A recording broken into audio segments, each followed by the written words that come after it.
The alarm screamed through the crystal halls of the Galactic Council building. Commander Vexhai ran as fast as his thin blue legs could carry him. His translucent skin glowed with panic as he burst through the doors of the emergency chamber. The great circular room was already full of alien representatives. The butterfly-like Mendari fluttered their rainbow wings in distress. The rock creatures called Stonum made deep rumbling sounds that shook the floor. Even the usually calm Jelani were changing colors rapidly, their smooth bodies shifting from blue to red with fear. "Silence," Vexhai shouted, his voice cutting through the noise.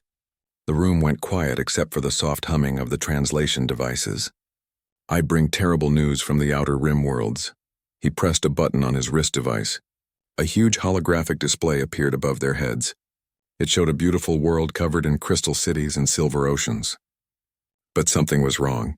Dark spots were spreading across the planet's surface like a disease. "This was the world of Kalani 7, Vexhai said. His voice shook as he spoke. Population, 4 billion peaceful beings. They were artists and scientists. They had never hurt anyone in their 3,000-year history. The dark spots on the hologram grew larger. Soon they covered half the planet. The crystal cities went dark one by one. "This happened 6 days ago," Vexhai continued. "Kalani 7 is completely dead now. Nothing lives there anymore, just like the 13 worlds that came before it." A Mendari representative named Fluttersong raised one delicate wing. "What killed them, Commander? Was it a plague? A natural disaster?" Vexhai's skin grew darker blue. "No, it was the Kreth." The name sent a wave of fear through the room. Even the mighty Stonum, who were made of living rock and feared almost nothing, made worried grinding sounds. "Show us," demanded Counselor Zephyra, the eldest of the Jelani. Her ancient body had turned a deep purple color. "Show us what we face." Vexhai pressed another button.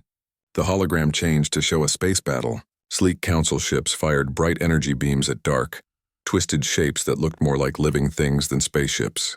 The alien vessels moved like swimming eels, twisting and turning in ways that should have been impossible. "Our best weapons barely scratched them," Vexhai explained. "Watch what happens when we hit one." In the hologram, a council ship fired a powerful plasma cannon directly at one of the dark shapes. The energy beam struck the creature and seemed to sink into its skin. For a moment, nothing happened. Then the creature's hide began to glow with the same color as the plasma beam. "They absorb our energy weapons," Vexhai said. "They learn from them. After the first few hits, our guns become useless. Worse than useless. The creatures can fire our own weapons back at us." The battle in the hologram was short and brutal. The dark shapes swarmed over the council ships like hungry animals. When it was over, nothing remained but twisted metal floating in space. "The Kreth are not like any enemy we have faced before," Vexhai continued. "They do not want territory. They do not want resources. They do not even want slaves. They simply consume everything living and move on to the next world." A young Stonum representative named Rockslide spoke up. His voice sounded like grinding stone. "Surely our combined fleets can stop them. We have thousands of ships." "We tried that at the Hessari system," Vexhai replied sadly. "We gathered 800 ships from 12 different species. The largest fleet in Council history. It lasted 47 minutes. The room fell silent. Several of the Mendari had stopped fluttering their wings entirely. The Jelani had all turned the same shade of gray. "There is more," Vexhai said. "Our scientists have studied the few Kreth specimens we managed to capture. They are not natural creatures. Someone made them. Someone designed them specifically to fight the kind of civilized warfare that the Council uses." "Made them?" Fluttersong whispered. "Who would create such monsters?" "We do not know," Vexhai admitted. "But whoever they are, they understand us very well. The Kreth adapt to every strategy we use. They counter every tactic. It is as if they were built to defeat everything we know about warfare." Counselor Zephyra leaned forward in her floating chair. "How long do we have?" Vexhai looked down at his feet. "At their current rate of advance, the Kreth will reach the core worlds in 8 months. Maybe less if they speed up." "What about evacuation?" asked Rockslide. "Can we move our populations to safer systems?" "There are no safer systems," Vexhai replied. "The Kreth follow the energy signatures of our technology. Wherever we run, they will find us. The only way to survive is to stop them."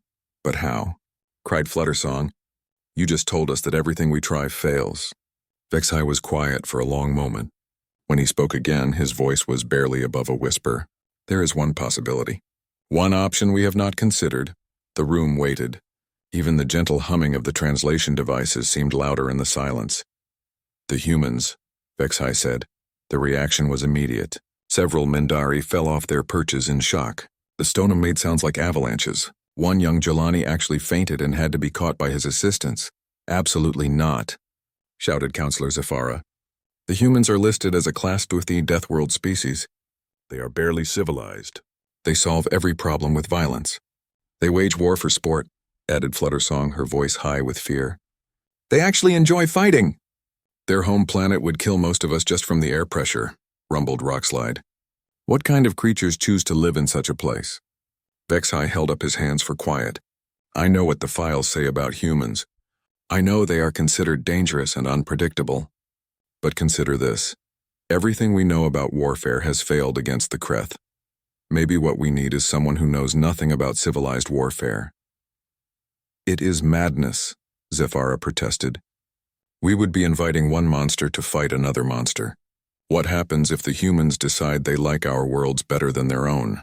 Then we will face that problem when it comes, Vexhai replied. Right now we face extinction. The Kreth will kill every living thing in the galaxy if we do not stop them. At least the humans are still alive. At least they might listen to reason. The debate that followed lasted for hours. Species after species stood up to argue against contacting the humans. They quoted horror stories from the Galactic databases. They talked about human wars that had lasted for decades. They mentioned human weapons that could crack planets in half. But as the hours passed, one fact remained clear. They were out of options. Every conventional strategy had failed. Every civilized approach had been defeated. The Kreth were coming, and nothing in the Council's arsenal could stop them.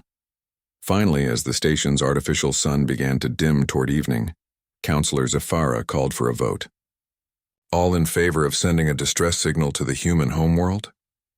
The vote was close, very close. Many representatives refused to vote at all. But in the end, fear of extinction won over fear of the humans. As the meeting ended, Vexhai stood alone in the empty chamber. The hologram still showed the dead world of Kalani 7, its crystal cities dark and cold. He pressed a few buttons on his console and began composing a message that would travel across the galaxy to a small blue world in an unremarkable star system. He had no idea if the humans would help. He had no idea if they even could help. All he knew was that 14 worlds had died and more would follow unless something changed. The message was simple. We need help. Our enemy cannot be stopped by civilized means. Please respond if you are willing to fight. As the signal launched into hyperspace, Vexhai whispered a prayer to his ancestors. He was about to find out if the galaxy's most feared species could become its salvation. Captain Jake Morrison was drinking his morning coffee when the alarm bells started ringing. He nearly spilled the hot liquid on his uniform as he jumped up from his chair. Around him, the bridge of the UNS Defiance came alive with activity. Report, Jake called out as he moved to his captain's chair. Lieutenant Amy Rodriguez looked up from her communication station. Her dark eyes were wide with excitement. Captain, we're receiving a signal from outside the solar system. It's not from any human colony or ship. Pirates, Jake asked, settling into his chair. He had dealt with raiders before during his time patrolling the outer planets. No, sir, Amy replied, her fingers dancing over the control panel. The signal is using mathematical sequences we've never seen before. The computer is trying to translate it now. Jake had fought in the Mars Colonial War 5 years ago. He had seen combat against rebel forces and space pirates, but he had never dealt with anything like this. Put it on the main screen. The large display at the front of the bridge flickered to life. Strange symbols appeared, followed by what looked like star charts. Then words began to form in English as the ship's computer worked to translate the alien language. This is Commander Vexhai of the Galactic Council of Peaceful Species, the translated message read. We are sending this message to the planet Earth in desperation. Our worlds are under attack by an enemy we cannot defeat. We have studied your species from a distance. Your people are known as warriors. We ask for your help. The bridge went completely quiet. Jake stared at the screen as more text appeared. We offer advanced technology in exchange for military assistance. Our enemy has destroyed 14 worlds. They cannot be stopped by our weapons or our strategies. If you are willing to help, please respond to these coordinates. Jake felt his heart racing. First contact with aliens. This was the moment that humanity had dreamed about for centuries. But these aliens were asking for help in a war. Chief Jackson, report to the bridge immediately. Jake called into his comm system. Within minutes, Chief Engineer Pete Jackson arrived. He was a big man with rough hands and grease stains on his uniform. He had served with Jake during the Mars War and could fix anything that broke. "You need to see this, Pete," Jake said, playing the message again. Pete watched in silence, scratching his beard. When the message ended, he let out a low whistle. "Well, Captain, that's not something you see every day." Dr. Lisa Park arrived next. She was the ship's science officer and had spent her whole career studying the possibility of alien life. Her hands were actually shaking as she read the message. "This is incredible," she whispered. "The mathematical sequences they used, the way they encoded the message. This proves they have technology far beyond ours." "The question is," Jake said, "do we answer?" Before anyone could reply, Sergeant Kyle Thompson walked onto the bridge. He was in charge of the ship's security team and had the build of a professional soldier. He took one look at the message and grinned. "Aliens asking humans for help in a fight?" he said. "This should be interesting." Amy looked up from her station again. "Captain, I'm detecting 2 more ships changing course toward us." "The UNS Vengeance and the UNS Discovery." Jake nodded. "Patch me through to both ships." The screen split to show 2 other ship captains. On the left was Captain Sam Carter of the Vengeance. She was a former Navy SEAL with short blonde hair and intense blue eyes. On the right was Captain Maria Santos of the Discovery, a research vessel. She was younger than the other 2 captains but had a reputation as one of the smartest people in the fleet. "I assume you both got the same message we did," Jake said. "We did," Sam replied. Her voice was calm and steady. "What's your read on this, Morrison?" "Could be a trap," Jake admitted. "Could be pirates using some kind of new technology to lure us out of the solar system. Or it could be real," Maria added. She leaned forward in her chair. "My science team has been analyzing the signal. The technology used to send this message is definitely not human. Whoever sent this has capabilities we can't even understand yet." Pete Jackson stepped into view of the camera. The message included star charts. "They're asking us to come to a system about 3 weeks away at maximum hyperspace speed." 3 weeks? Sam mused. "That's a long way from help if things go wrong. What do you think, Kyle?" Jake asked his security chief. Kyle shrugged.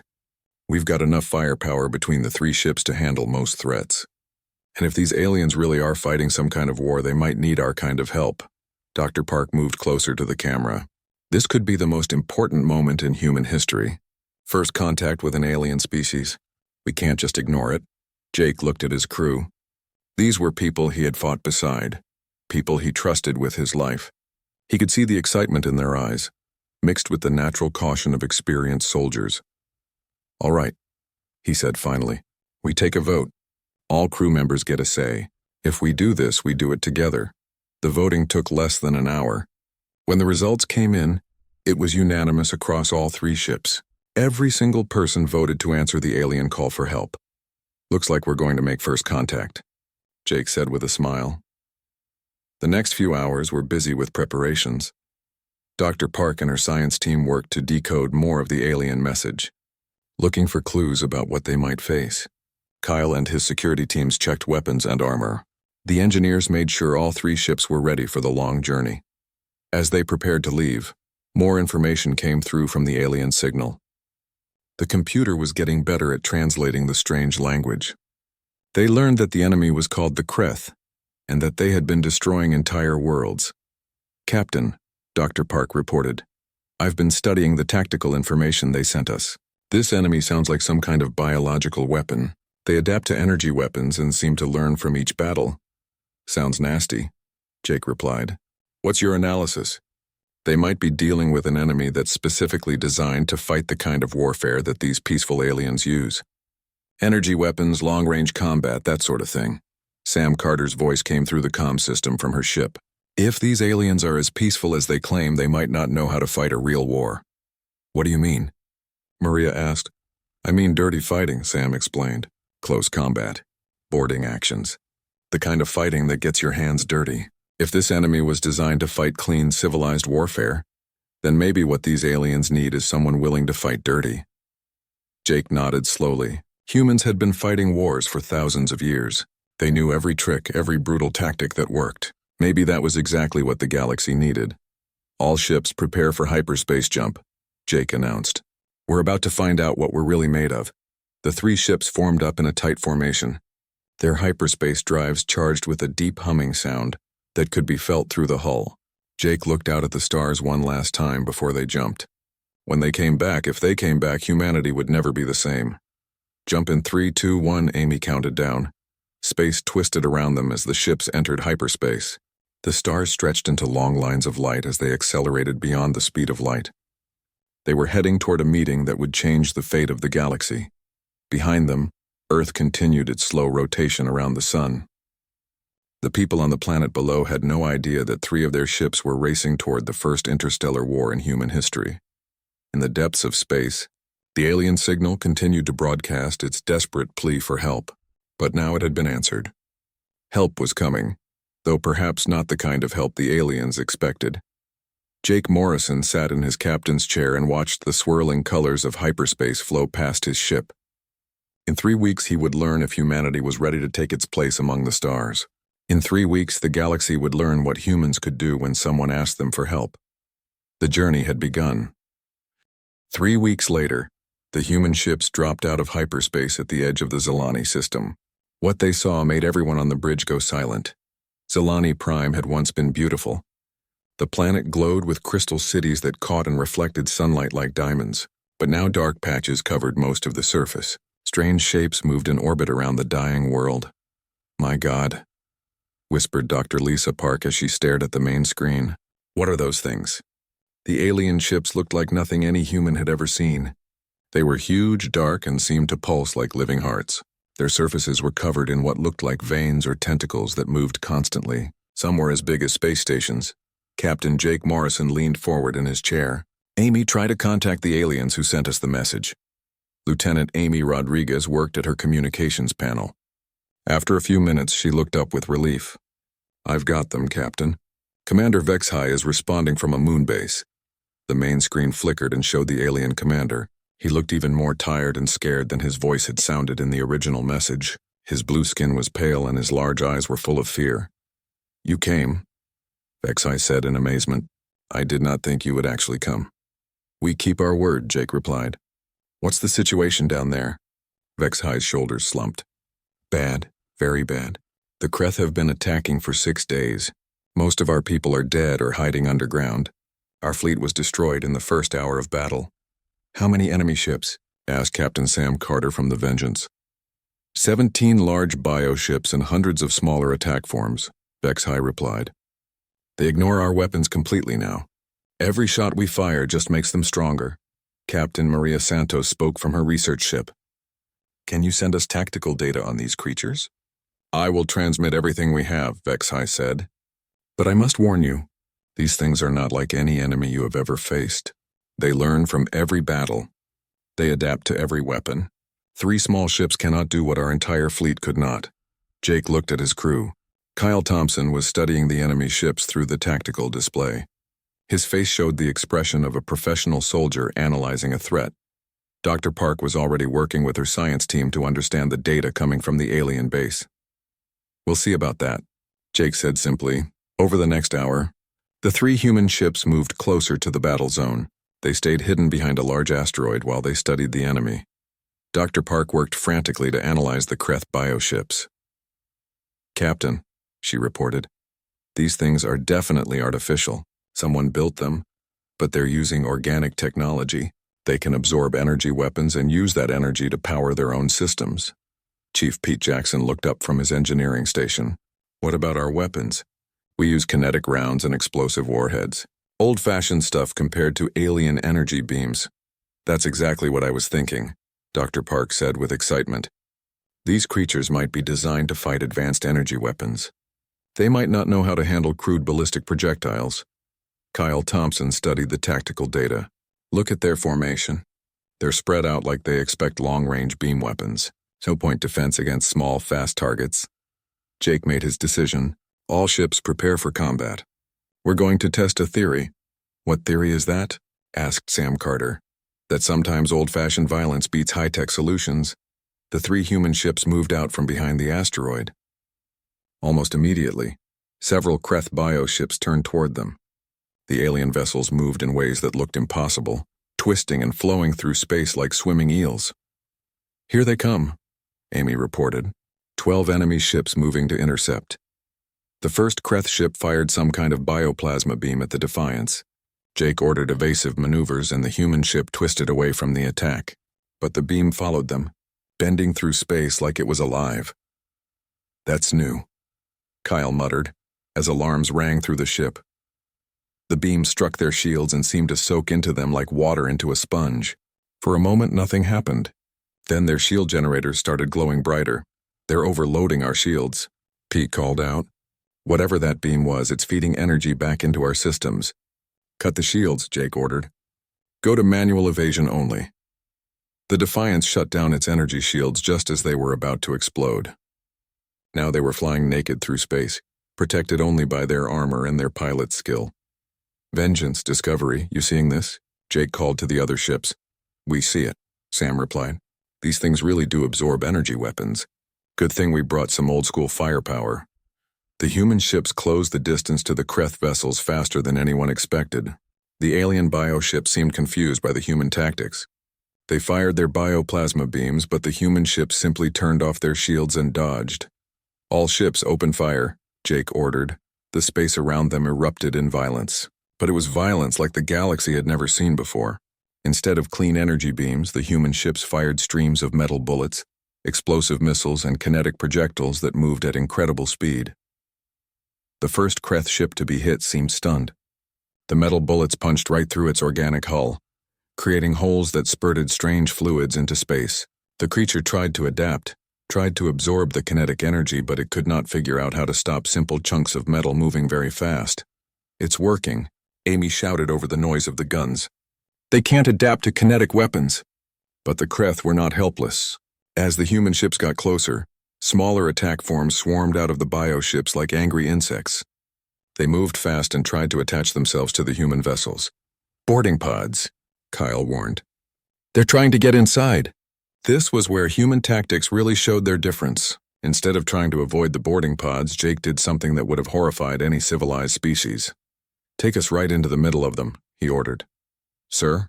Amy asked in surprise. "You heard me." "Ram speed. Right down their throats." The Defiance accelerated directly toward the largest Kreth bioship. The alien vessel tried to move away, but it was too big and slow. The human ship smashed into its side like a bullet, punching deep into the organic hull. "Boarding parties, go," Kyle shouted into his comm. Armed human soldiers poured out of the breach in the alien ship's hull. They carried weapons that fired explosive rounds and plasma torches that could cut through anything. The inside of the Kreth ship was a nightmare of pulsing walls and organic corridors. But the humans pushed forward without hesitation. Captain Sam Carter took a different approach. She positioned the Vengeance above one of the bioships and began a sustained bombardment. Her weapons fired continuously, pouring thousands of metal slugs into the alien vessel every minute. "This is like shooting fish in a barrel," she reported. "Once you get past their energy absorption tricks, these things are just big targets." Captain Maria Santos used her research ship's sensors to coordinate the attack. "Jake, there's a cluster of what looks like brain tissue in the center of the ship you're boarding. That might be their control center." Inside the Kreth bioship, Kyle Thompson and his soldiers fought their way through corridors that seemed designed by nightmares. The walls moved and tried to grab them. Strange gases filled the air, but the humans kept pushing forward, using weapons and tactics that the Kreth had never encountered. "Contact front," one of the soldiers called out. Some kind of defender organisms. The Kreth had guard creatures inside their ships. They looked like giant spiders made of metal and flesh, but they were designed to fight energy weapons and organized tactics. They had no defense against humans who fired explosive rounds and fought with brutal efficiency. Kyle's team reached the brain center of the ship. It was a huge organic computer that pulsed with alien thoughts. Without hesitation, Kyle placed explosive charges around the chamber. "Fire in the hole," he called over the comm. The explosion tore through the bioship's brain. The entire vessel shuddered and went dark. Its weapon stopped firing and it began to drift helplessly through space. "One down," Jake reported. 16 to go. But the tide of battle was already turning. The other Kreth ships had seen what happened to their companion. They began to pull back, their movements less confident than before. For the first time in the war, they had encountered an enemy they could not simply adapt to and overcome. Commander Vexhai watched the battle from his moon base with amazement. The humans were doing things that no civilized species would ever consider. They were ramming enemy ships, fighting inside alien vessels, and using weapons that would be considered primitive by galactic standards. But it was working. The unstoppable Kreth were actually retreating. Impossible, Vexhai whispered. They're actually winning. The battle for Zalani Prime lasted 3 more days. What had started as a desperate last stand became something the galaxy would never forget. Across the star system, representatives from dozens of alien species watched in horror and fascination as humans demonstrated warfare unlike anything they had ever seen. Captain Jake Morrison stood on the bridge of the Defiance, which was now docked inside the hull of a captured Kreth bioship. His uniform was torn and stained with alien fluids. A bandage covered a burn on his left arm where Kreth bioplasma had eaten through his armor, but he was smiling. "Status report," he called to his crew. Lieutenant Amy Rodriguez looked up from her station. Her face was covered in soot from when a Kreth boarding pod had exploded near her position. 8 enemy bioships destroyed, 3 captured, 6 fleeing toward the outer system. Chief Pete Jackson was lying under a control panel, trying to figure out how Kreth technology worked. His tools were spread everywhere and strange alien components sparked around him. "The captured ships are interesting, Captain. Their biotechnology repairs itself if you give it the right kind of fuel." "What kind of fuel?" Jake asked. "Raw metal, mostly. They eat it and turn it into new hull plating. Like feeding a very strange animal." Dr. Lisa Park approached the captain with a tablet full of data. She looked excited despite the exhaustion on her face. "Jake, you need to see this. I've been studying the Kreth neural networks. These creatures aren't just weapons. They're scouts. Scouts for what? Something bigger. The brain tissue we captured contains star charts and tactical data about every species in this part of the galaxy. Someone sent the Kreth here to test our defenses." Before Jake could respond, a communication came in from Captain Sam Carter on the Vengeance. Her ship was currently chasing down fleeing Kreth vessels in the outer system. "Morrison, you need to hear this." Sam's voice crackled over the comm. "We just intercepted a Kreth transmission. They're calling for help." Jake almost laughed. "They're calling for help? That's rich. It gets better. The message is going to something called the primary hive. And Jake, the response time suggests this primary hive is only a few systems away." The smile faded from Jake's face. If there were more Kreth nearby, and if they were learning from this battle, things could get much worse very quickly.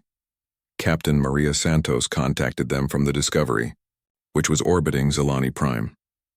Her science teams had been working with the surviving aliens to understand the bigger picture. "I've got Commander Vexhai with me. He wants to speak with all 3 captains." The main screen split to show all 3 human captains and the alien commander. Vexhai looked like he had aged years in just 3 days. His blue skin was even paler than before, and his large eyes showed a mixture of gratitude and fear. "Captain Morrison," Vexhai began, "what you have done here is impossible. You have defeated an enemy that destroyed our entire fleet. But I must tell you something important." "Go ahead," Jake replied. "The Galactic Council has been monitoring this battle." "They are disturbed by your methods, and disturbed how?" asked Sam Carter. Her voice had an edge to it. Vexhai seemed to struggle with his words. "Your tactics are unlike anything we consider civilized warfare. You ram enemy ships instead of engaging at proper range. You board vessels and fight hand-to-hand instead of using automated systems. You continue fighting even when wounded. And," Jake prompted, "some council members are beginning to wonder if you might be more dangerous than the Kreth." The 3 human captains exchanged looks. Dr. Park moved closer to the screen. "Commander, we came here because you asked for help. We've lost 17 people saving your world. Are you saying the Council sees us as a threat?" "Not all of them," Vexhai said quickly. "But some. They watch your battles and see violence beyond their understanding. They see humans take casualties that would end any civilized engagement, and call it acceptable losses." Kyle Thompson appeared on the screen. Behind Jake, his armor was scorched and dented from the fighting inside Kreth bioships. "With respect, Commander, your civilized warfare got 14 worlds destroyed. Our uncivilized warfare saved this one." "I know," Vexhai replied. "That is why I am warning you. There are those in the Council who believe you should be contained after this threat is dealt with." Captain Santos leaned forward. Contained how? They speak of quarantine, of restricting human expansion beyond your home system. They fear what you might do if you decide other species are threats. Jake felt anger building in his chest. We came here to help. We didn't have to answer your call. We could have stayed home and let the galaxy burn. I understand your anger, Vexhai said, and I am grateful for what you have done. But you must understand how your methods appear to others. In the battle yesterday, Sergeant Thompson's team captured a Kreth bioship by setting off explosives inside it while they were still aboard. No civilized species would risk their own lives in such a way. Because no civilized species knows how to win a real war, Kyle called out. Perhaps, Vexhai admitted, but that is exactly what frightens them. The conversation was interrupted by alarms going off on all three ships. Amy Rodriguez looked at her sensors and her face went pale. Captain, we've got incoming ships. Lots of them. More Kreth? Jake asked. No, sir. These are council vessels. 3 fleets approaching from different directions. Captain Carter's voice came through the comm with barely controlled anger. Are they here to help or to arrest us? Before anyone could answer, a new voice came over the communications channel. It was smooth and cold, with the artificial perfection of a universal translator. Human vessels. This is Admiral Kreshtar of the Council Defense Force. You are ordered to stand down and prepare to be boarded for inspection. Jake looked at his crew. They had just fought a 3-day battle to save an alien world. They had lost good people doing it, and now the very people they had saved were treating them like criminals. Admiral, Jake replied, keeping his voice level, we are engaged in combat operations against the Kreth. This is not a good time for inspections. The Kreth threat has been contained, the Admiral replied. Our primary concern now is assessing the threat level of human military capabilities. The threat level? Sam Carter's voice cut across the channel. We just saved your people. By methods that violate every civilized convention of warfare, Admiral Kreshtar replied. You have demonstrated capabilities that could threaten galactic peace if misused. Kyle Thompson stepped fully into view of the camera. His face was grim. Admiral, there are still Kreth ships in this system. There's a primary hive nearby that could send reinforcements. Maybe you should worry about the real threat instead of the people who just saved your bacon. The human military commander raises an interesting point, came another voice. This one belonged to Counselor Zephyra, the elderly Jelani who had voted to contact the humans. Perhaps we should focus on the remaining Kreth threat. The humans have proven they can handle the Kreth, Admiral Kreshtar replied. Our concern is what happens next. What do these humans want in return for their assistance? Jake almost laughed. What do we want? We want to go home. We want to fix our ships and mourn our dead. We want to know that the galaxy is safe from things like the Kreth. And if other threats appear, the Admiral pressed.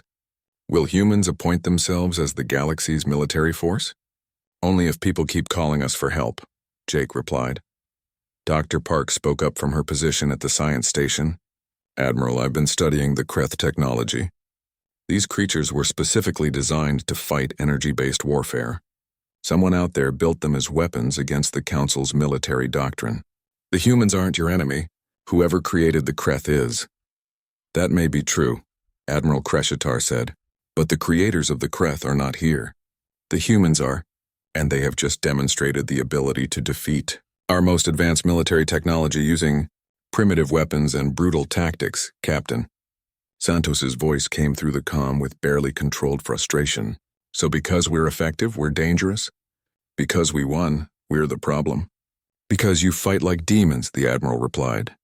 Because you take casualties that would break any civilized force and keep fighting.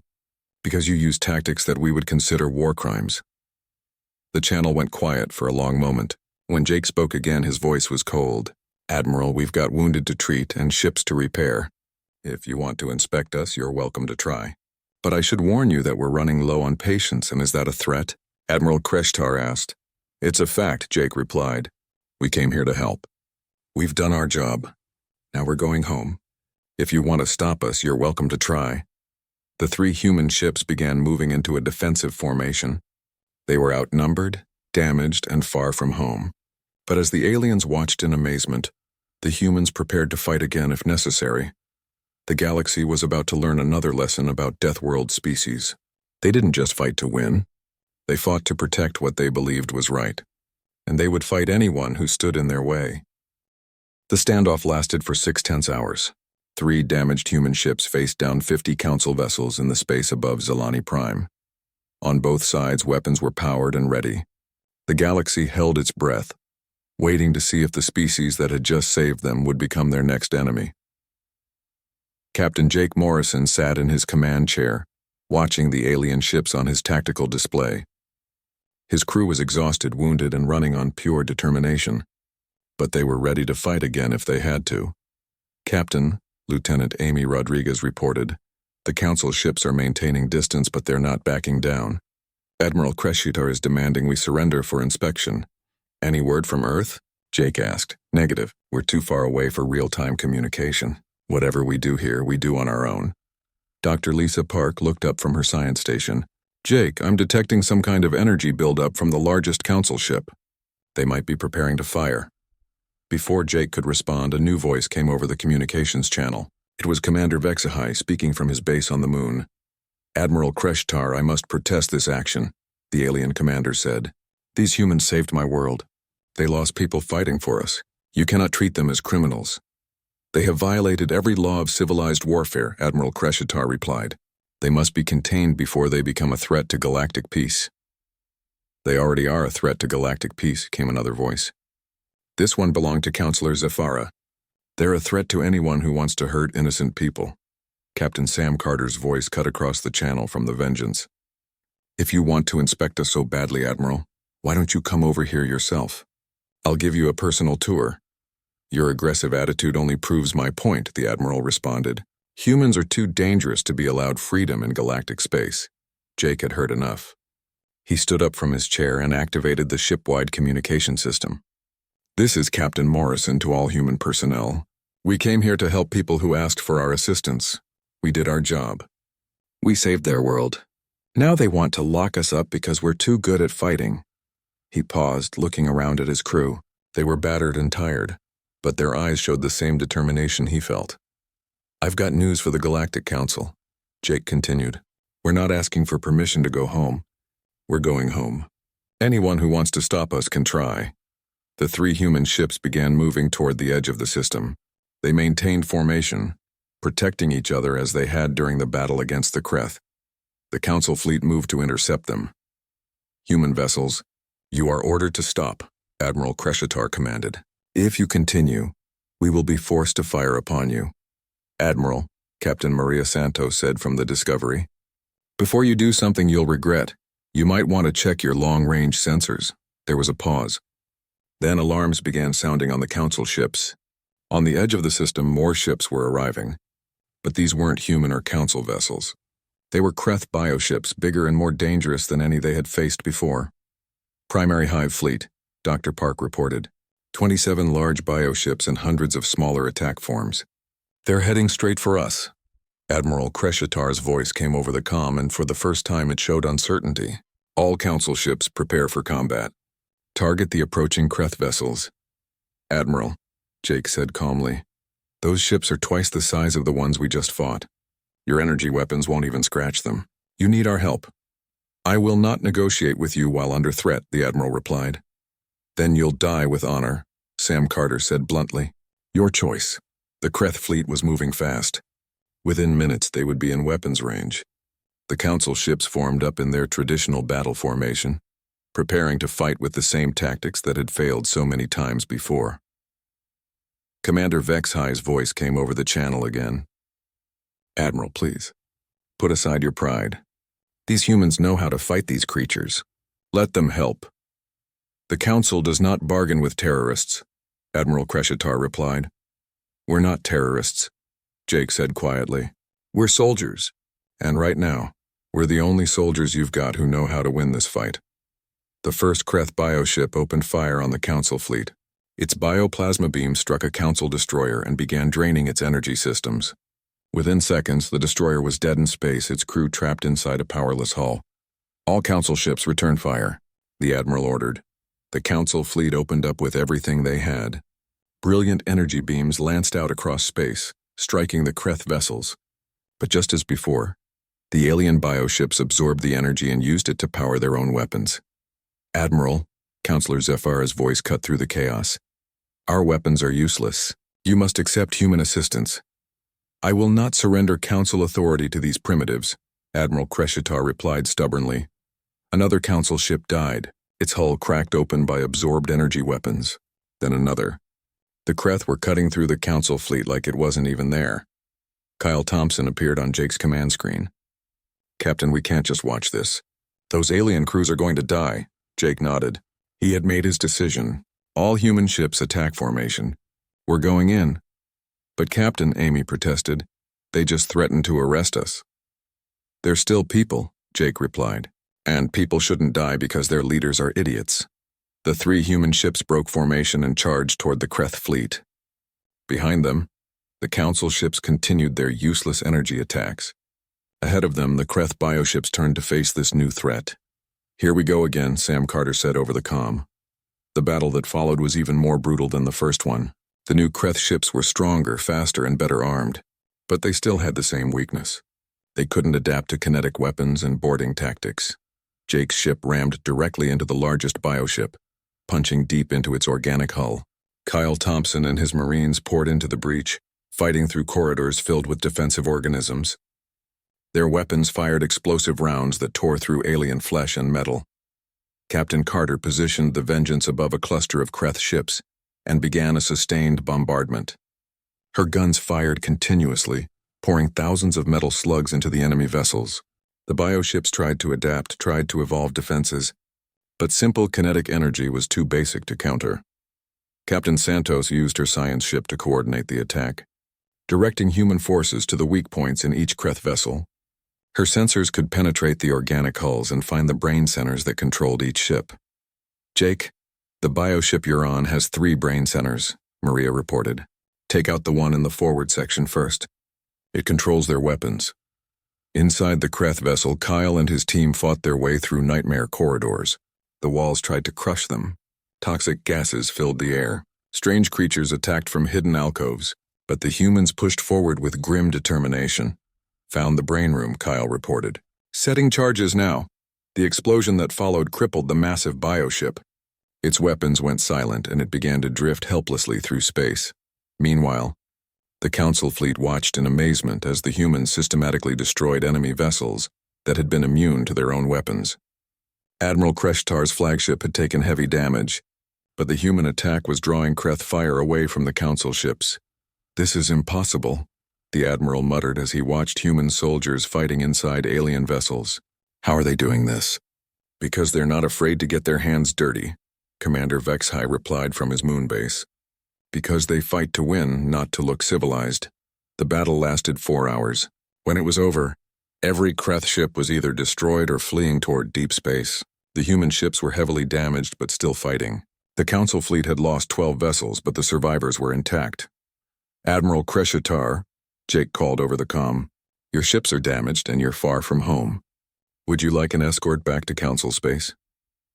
There was a long pause before the Admiral replied.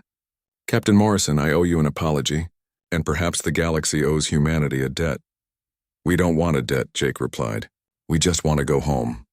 Before you do, Counselor Zephyra interrupted, there is something you should know.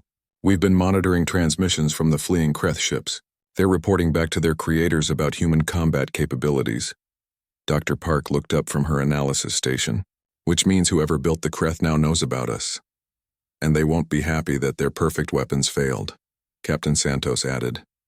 Jake sighed as he looked out at the stars. So this isn't over. No, Commander Vexhai said softly. I think it's just beginning. But at least now the galaxy knows it has defenders. Admiral Crescitar's voice came over the comm one final time. Captain Morrison, I formally request that humanity consider joining the Galactic Council. We need your kind of strength. We'll think about it, Jake replied. But if we join, we do it our way. No more restricting our methods because they're uncivilized. Sometimes uncivilized is exactly what you need. The 3 human ships formed up for the journey home. Behind them, alien representatives from dozens of worlds were already sending messages to their governments. The galaxy had learned that the species they feared might be the species they needed.